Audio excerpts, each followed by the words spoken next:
અંબાજીમાં ગબ્બર રોપવે સેવા 6 દિવસ બંધ રહેશે। 3 માર્ચથી 8 માર્ચ સુધી રોપવે સેવા બંધ રહેશે। રોપવેની વાર્ષિક મેન્ટેનન્સની કામગીરીના કારણે બંધ કરાશે। યાત્રિકોની સલામત અને સુરક્ષા માટે આ નિર્ણય લેવામાં આવ્યો છે। યાત્રિકો પગથિયા દ્વારા દર્શન કરી શકશે। 9 માર્ચથી રોપવે સેવાઓ રાબેતા મુજબ શરૂ કરશે। ફરજિયાત હેલ્મેટના નિયમે મહીસાગરના એક વ્યક્તિને મૂંઝવણમાં મૂકી દીધા। મહીસાગરના ભાટપુરના ઝુંઝારસિંહના માથામાં કોઈ હેલ્મેટ ફિટ બેસતું જ નથી, જેના કારણે મુશ્કેલી એ છે કે તેમના માપનું હેલ્મેટ બજારમાં મળતું નથી। વીરપુર તાલુકાના ભાટપુર ગામના ખલી તરીકે ઓળખાતા ઝુંઝારસિંહને કુદરતે એવી કદકાઠી આપી છે કે કોઈ હેલ્મેટ તેમના માથે ફિટ બેસતું નથી। તેમના માપનું હેલ્મેટ બજારમાં મળતું નથી, જેને લઈને હાલમાં તેઓ મૂંઝવણમાં મુકાયા છે। 4 વખત પોલીસનો દંડ ભરી ચૂકેલા ઝુંઝારસિંહ બારૈયા કરે તો શું કરે જેવી સ્થિતિનું નિર્માણ થયું છે। શારીરિક બાંધો એ પ્રકારનો છે કે તેઓ ટ્રાફિકના નિયમોનું પાલન કરી શકતા નથી। તેઓના માથા ઉપર હેલ્મેટ ન આવતા મૂંઝવણ અનુભવાઈ રહી છે। બીજી તરફ સરકાર પાસે અરજી પણ કરાઈ રહ્યા છે કે જ્યાં સુધી મારી સાઈઝનું હેલ્મેટ ન મળે ત્યાં સુધી મને છૂટછાટ આપવામાં આવે।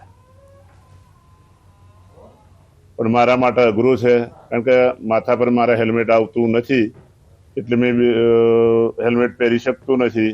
અને બાઇક બજારમાં લઈને જાઉં તો પોલીસ રોકી શકે છે, એટલે મને પોલીસનો બી ડર લાગે છે। એટલે સરકાર મારા માટે છૂટછાટ આપે એવી હું વિનંતી કરું છું। અને હેલ્મેટ માટે હું બાયડ, ગોધરા, લુણાવાડા, મોડાસા બધા ફરી ચૂક્યો, પણ અત્યાર સુધી મને હેલ્મેટ મળ્યું નથી।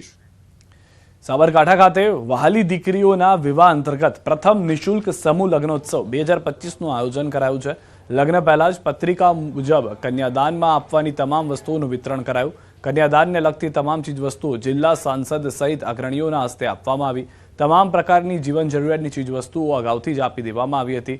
મહત્વનું છે કે 121 જોડાઓ 2 માર્ચના રોજ લગ્ન ગ્રંથિથી જોડાશે, ત્યારે દીકરીઓના પરિવારજનો સાથે બેઠક કરી અને કન્યાદાન અપાયું હતું। વહાલી દીકરી સાંસદ સમૂહ લગ્નોત્સવમાં મોટાભાગના રાજકીય આગેવાનો સહિત સંતો મહંતો પણ ઉપસ્થિત રહેશે।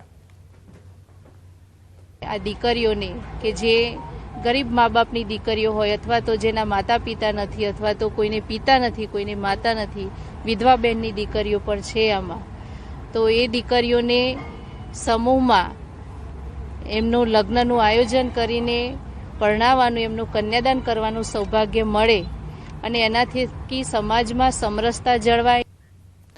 ખેડાના ઊંઢેલા પ્રાથમિક શાળામાં શિક્ષકોને લઈને વિવાદ સર્જાયો। શાળામાં શિક્ષકો અનિયમિત હોય છે અને વર્ગખંડમાં મોબાઈલનો ઉપયોગ કરતા હોય છે તેવા આરોપ સાથે ગ્રામજનો દ્વારા શિક્ષણ વિભાગમાં રજૂઆત કરવામાં આવી, પરંતુ શિક્ષણ વિભાગ દ્વારા કોઈ પણ પ્રકારની કામગીરી કરવામાં નહોતી આવી। ઉપરથી એસએમસી રદ કરી નાખ્યો હોવાનો ગ્રામજનો આક્ષેપ કરી રહ્યા છે। આ બધા વચ્ચે શાળાના